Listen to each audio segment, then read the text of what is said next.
नमस्कार साथियों, ये जो आप डॉग देख रहे हैं वीडियो में, ये डॉग काफ़ी दिनों से बहुत बीमार है।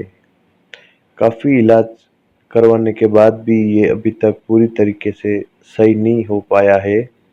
अगर आप कोई ऐसा इलाज या ऐसा कोई आइडिया दे सकें जिसके कारण यह सही हो सके तो आप कमेंट कर ज़रूर बताओ, ताकि इसको हम जल्द से जल्द ठीक कर सकें। धन्यवाद साथियों, सभी डॉग्स लवर को मेरी ओर से बहुत बहुत धन्यवाद।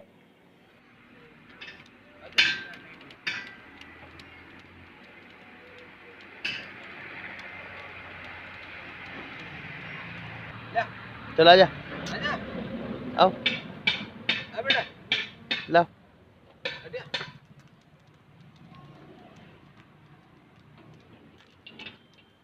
ले आओ, ले आओ, आजा, आओ, क्या?